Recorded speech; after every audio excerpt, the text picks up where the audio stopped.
Welcome to kitchen leads. ரொம்ப நாளாகவே உங்களுக்கு வீடியோ எதுவும் போட முடியாமல் போயிடுச்சு. அதுக்கு ரொம்ப சாரி கேட்டுக்கிறேன். ஃபஸ்ட்டாக நாங்கள் இன்றைக்கி பார்ப்போம் ஸ்ரீலங்கன் ஸ்டைலில் எப்படி ஒரு பொலஸ் கறி எப்படி செய்கிறதுன்னு சொல்லி. இது செய்கிறதுக்கு நான் இப்போ ஒரு மீடியம் சைஸ் ஒரு பொலஸ்காய் ஒன்று எடுத்து வெட்டி வச்சுருக்கிறேன். இப்போ இதை நாங்கள் ஒரு ப்ரெஷர் குக்கரில் போட்டு ஒரு 5 விசில் வர வரைக்கும் இதை வேக வச்சு எடுப்போம். இப்போ பாருங்கள், நானாக இந்த ப்ரெஷர் குக்கரில் கொஞ்சம் உப்பு கொஞ்சம் போட்டு வேக வச்சு எடுத்துக்க போகிறேன். உங்களுக்கு ப்ரெஷர் குக்கர் இல்லாட்டி வேறு ஏதாவது பாத்திரத்தில் போட்டு நல்லா வேக வச்சு எடுத்துக்கிறேங்க. இப்போ பாருங்கள், தேவையான பொருட்கள் எடுத்து வச்சுருக்கிறேன். மீடியம் சைஸ் ஒரு வெங்காயம் இருக்குது, ஒரு தக்காளியோ இருக்குது, இது இஞ்சி பூண்டு விழுது ரெண்டையுமே ஒன்றா மிக்ஸ் பண்ணி விழுது எடுத்து வச்சுருக்கிறேன். இது கருவேப்பிலை, இது ரம்பு, இது பச்சை மிளகாய், 3 எடுத்து இருக்குது. வாசனை பொருட்கள் கொஞ்சம் எடுத்து வச்சுருக்கேன். கருவேப்பட்டை, ஏலக்காய், கிராம்பு.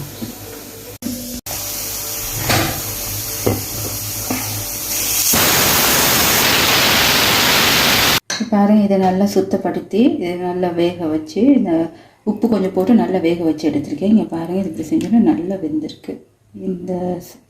இந்த மாதிரி வேக வச்சு எடுத்திங்கன்னா ஓகே.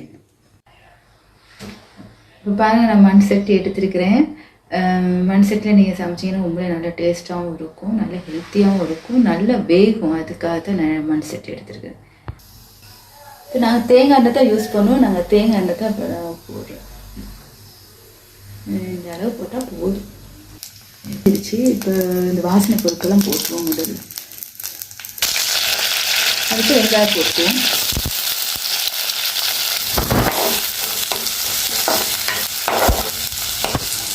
இந்த ஸ்டேஜில் நாங்கள் இஞ்சி பூண்டு விழுந்து போடுவோம். பச்சை வாசனை போடுற வரைக்கும் நல்லா வதக்கி எடுத்துக்குவோம். இப்போ அடுத்து தக்காளி போடுவோம்.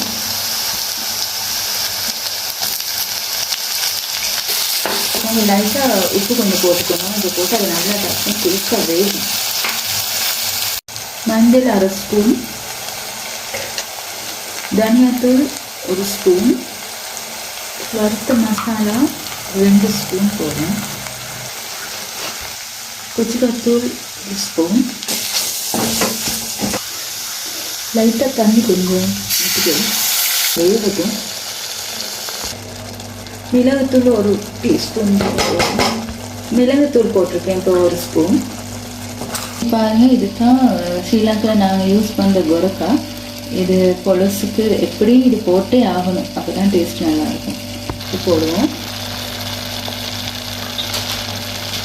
பிஞ்சி இதை நாங்கள் முதல்ல போட்டிருந்த பெரிய பெரிய துண்டாக, இப்போ இது சின்ன துண்டு. இந்த சைஸுக்கு நீங்கள் வெட்டி வச்சுட்டு போட்டிங்கன்னா நல்லாயிருக்கும். போடுவோம் இதெல்லாம்.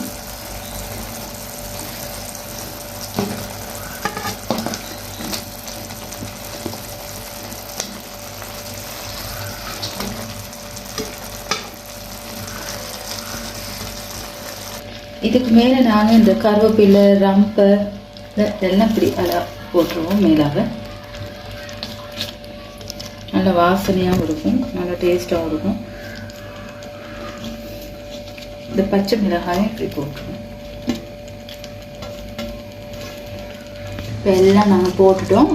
இப்போ இதை நல்லா ஒரு 15 மினிட்ஸ் மாதிரி நீங்கள் இதை குக் பண்ணிங்கன்னா ஓகே. இப்போ இதை மூடி வச்சுருவோம். நல்லா மூடி வச்சு நல்லா வேக வைப்போம். இப்போ பாருங்கள், இது திறந்து பார்ப்போம் எப்படி இருக்குன்னு சொல்லி. இது ஒரு 10 நிமிஷம் மாதிரி இது வெந்துருச்சு. 10 நிமிஷம் மாதிரி சிம்மில் வச்சு வேக வைப்போம். ரைட், இப்போ எப்படி இருக்குன்னு பார்ப்போம். சூப்பராக இருக்காதா, வெந்துருச்சு. பீஸாக வெளியே லாஃப்லாம் எடுக்கணும். இப்போ இந்த பொலஸ் கறி ரெடி ஆயிடுச்சு. இது ரொட்டி, சப்பாத்தி, பரோட்டாக்கெல்லாம் சூப்பராக இருக்கும். இந்த வீடியோ உங்களுக்கு பிடிச்சிருந்தா சப்ஸ்கிரைப் பண்ணுங்கள், மறக்காமல் லைக் பண்ணுங்கள், கமெண்ட்ஸ் போடுங்க, ஷேர் பண்ணுங்கள். தொடர்ந்து அடுத்தடுத்த வீடியோவில் சந்திப்போம். ஓகே, நன்றி.